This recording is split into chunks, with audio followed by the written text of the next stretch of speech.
really is. Well, thank you guys all for coming to our open house in Canterbury Drive, as well as the unveiling of the DMV mural. Many of you know that it was done in 1977 by Steve Kozlowski. And history of transportation. And the DMV, is no longer there. They built a brand new fancy building, and the old site has been is now inhabited by a church. And they were going to either tear down the wall or wall over it. And the pastor there, we're having an event right now.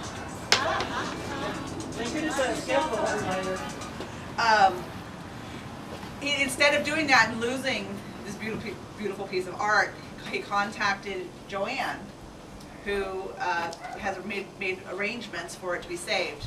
It was cut out of the wall and transported to Soul Treasures in August of 2010, around then. And then from there, it was transported by Carol Grogan, Will Taylor, and some help from the Sliss Land Company in about October of 2010 over here, where it has been reframed by Carol and Mario Santos and Jim, and then it was touched up in about October by Steve, and it was hung a couple days later. So it's now presiding in the King City Train Depot, which we thought was appropriate for history of transportation. So we're going to go ahead and open the doors and you guys can check out. Where's your camera?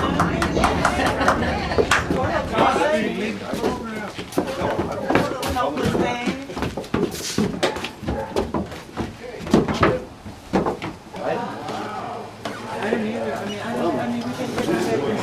1976, when I was contacted by my old King City High School art teacher. His name was George Rubel. I had him for probably a class every year for 4 years in high school.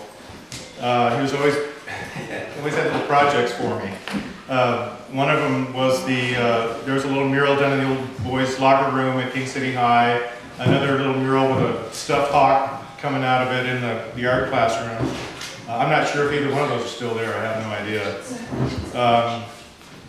But I get a call from him my first semester in college, and he says, well, the state of California has a program where it coincides with the bicentennial of our nation, but it has to do with creating imagery by local artists to fancy up all the offices throughout California with the theme of the history of transportation in California.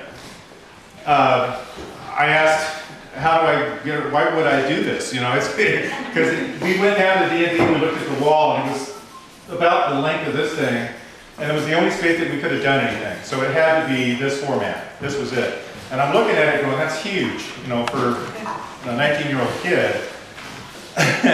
So I go, George, why would I do this? I called him Mr. Rubel, actually. And he goes, well, think about it. If you're an artist and you want to make a name for yourself, you need an audience. You need to get your name out there. What better possibility for a captive audience than the DMV, where everybody has to go and they're miserable, but they have to go there. Yeah. So, you know, so I'm going, wow, that's true. Plus, you know, I enjoyed doing the murals that I'd already done, so I decided, yeah, I told him yes. I found out later that cities, especially down in LA and some of the larger cities in California, had some pretty hot contested contests to get for artists to do these things. So this thing was handed to me on a silver platter with no contest at all. It was really a lucky thing for me. What I had to do was submit a design to the state of California, and so I did some research. I went down to the library mostly, and I had to do, I thought I'd go from old to new, from left to right, like you read in the book. The clock was there in the wall already, and I figured it was part of time, so I thought I'd leave it there. So there wasn't originally a clock just like that where it is right now. In fact, right behind it is the electrical socket hole that's carved out. So we thought we'd leave it there because that's the way it was anyway. I did the Padre after Father Sarah, and he's part of transportation because he had to get around on his burro, and I did him out of my head. But all the other images I had to do research on, because you don't just sit there and do horses and stagecoaches out of your head. You could, but it wouldn't look like that, believe me. So you got to do a little bit of research. A lot of them are composites of various images, and frankly, I don't have the images anymore. I don't remember what I did with them, what books I went to, or whatever, but they were all out of the library here in town. There was no internet back then, so you had to do the work the hard way. And I just went along, I saw the old car, and I figured that fits in right there. And of course, I had to do the railroad, and I put it right in the middle, because our town is based upon the railroad coming through here. I mean, that's why this place is here. So I made that a central thing. I threw in little things like 77 was the year I did it. I started doing it, things like that. My name's on the license plate, my age. Oh. You don't notice these little things, do you? No, that's my initials, SRM19, are on the license plate. Oh yeah, there's other things in there that I'll never tell anybody about.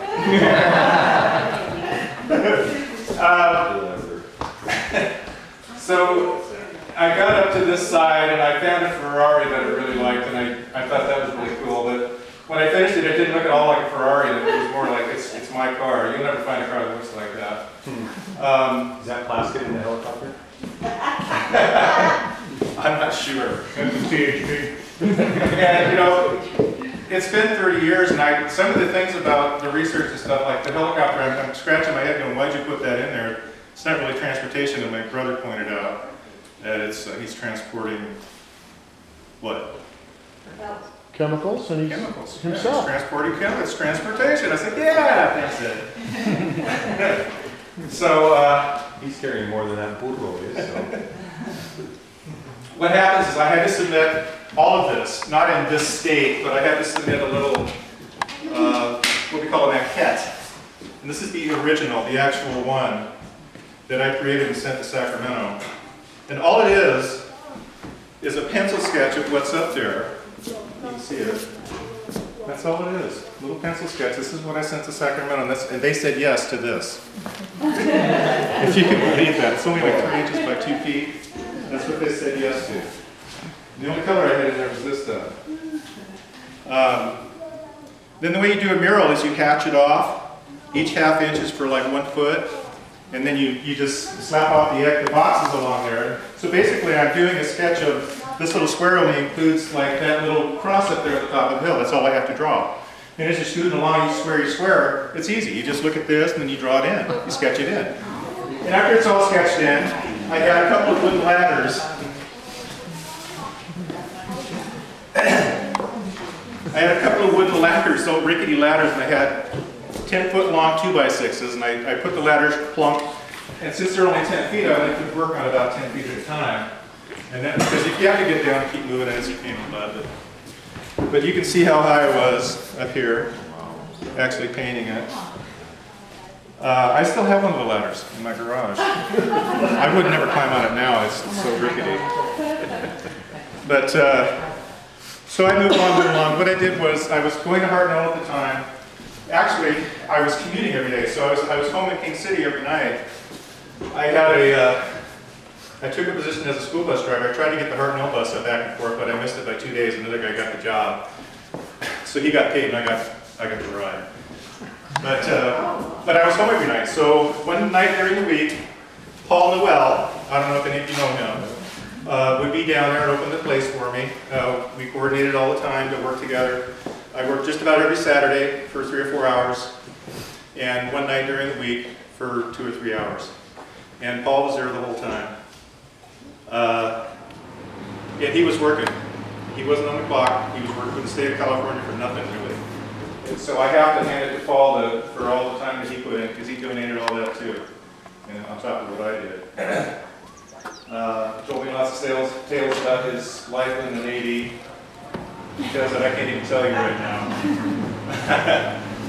So, all told, I tried to figure out how long, because a lot of people ask me how long it would take me to do it. And I figure I started at the end of January, actually sketching in and squaring it off. I used really inexpensive acrylic paints, water-based, so I could clean up real quick. All the materials I bought myself, I was never reimbursed for it, but that's okay. I don't care.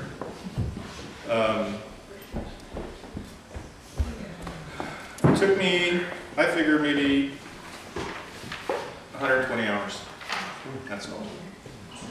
You know, when I came down, a little bit about the story. Joanne you have to thank Joanne because she really pushed getting this done, and I wouldn't have known what was going on if it hadn't been for her. She was constantly in touch with me, letting me know the various things that were happening, and there were several occasions where I thought this thing was gone. Especially one time when they were remodeling that church. They had literally put the altar wall butted up against it, right where the truck is. It was nailed into it.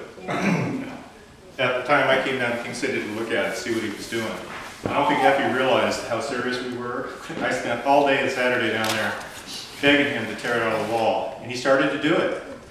And his contractor was looking around at it, and there was a beam that was right about in the center where the train is that held up the roof. And so he told me he couldn't take it out. And I could have cried. It was over. I thought it was dead. He goes, "I'll just put curtains over it." And I thank you, Effie. I really appreciate that. And a couple weeks later, he gives me a call and says it's out of the wall. It's out. But that is the wall. That's why it's so far out. That's the wall. That's why that's the thickness of that's the wall. It is the wall, right? There's 2x4s nailed in behind it. They didn't remove them or anything, so the 2x4s are still there. That's the sheetrock that I painted on. It's amazing that it's all here. Honestly, it's incredible. With all the help from the people that we had to help us bring this thing down here and have it there now is just amazing. To me, it's a miracle. I can't believe it. That's Mario. Those things are heavy. I didn't have to lift them, thank you. I didn't have to do the hard work. But as I was retouching it, restoring it, there were probably 100 nail holes through it. I don't know what the heck they were doing. There's still areas that you can see that have a little problem. Somebody took a circular saw about a foot worth right there. I think that was happening while they didn't care about it when they were remodeling the church. So I passed it up, filled all the nail holes, and I wanted to change so many things. I really did. I said, "Ooh, this is awful." And I fought the urge, and I didn't change anything. I just tried to make it as like it was, and it is. And I've heard people say it looks nicer now than it did before. So It's beautiful. I'm really pleased with it. It looks wonderful there. How big were the panels bringing them over? How big were what? The panels, when you brought them over from They the... cut it in 3 pieces? It was in 3 pieces when we brought it So over. one of those sections was This piece piece as long as it is. from the truck to the end was all one piece Okay. when we brought it over, and then these 2 pieces. And that was the heavy one. But we had a big low boy trailer we put it on. It took several of us to carry it out. Yeah, they were heavy. Not bad. Do you know I was if there the on that state group. has any more programs like this for budding artists? If they encourage them to do public work like this? They in were certain even places? interested in moving this. No, this is the only program I've ever heard of. Yeah. I take that back. When I was still in high school, they had instances where they invite artists in schools throughout California to display their work in the governor's office.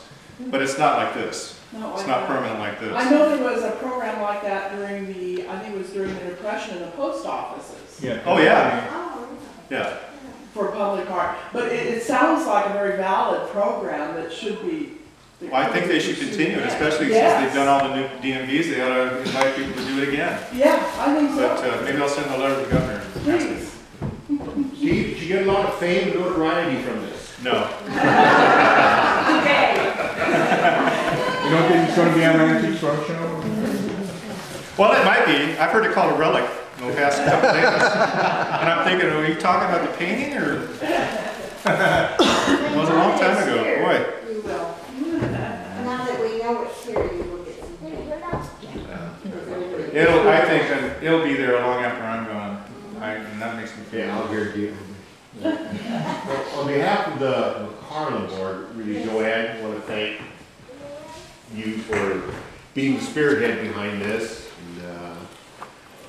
And, Will, Carol, I don't know who else was involved in bringing it over here, and then Carol and Mario.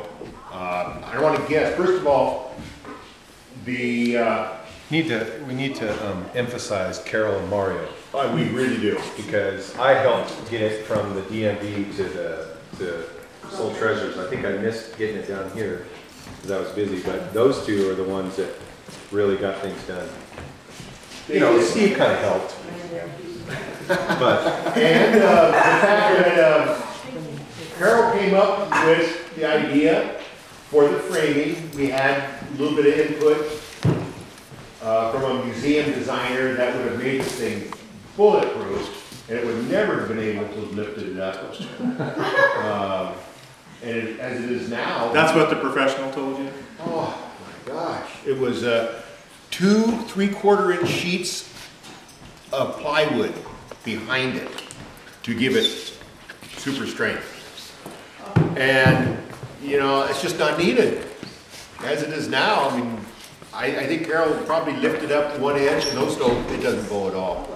And then it's the way he hung it up on the wall. The building will fall down first. Probably if the termites that are holding hands, it'll fall. But like I said, Carol and Mario were here a lot building that framework. Jim's now taking the credit that he put into it too.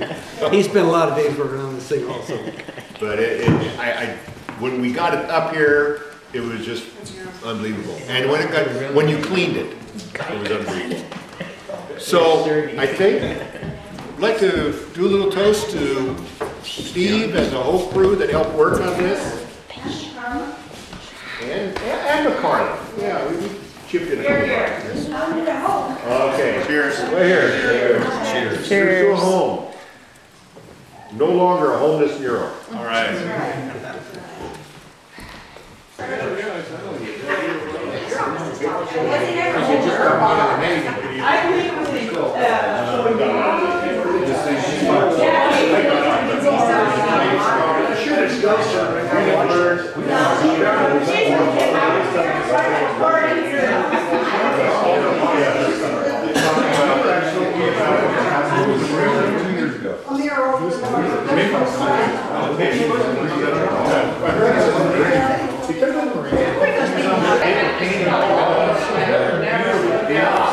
knocked me out. You're from King City, and you know, nobody else in the city is doing this kind of stuff. Like I'm on top of the world, thinking I'm pretty good. And then you go to a really nice town like San Lorenzo, the competition is amazing. Yeah. So,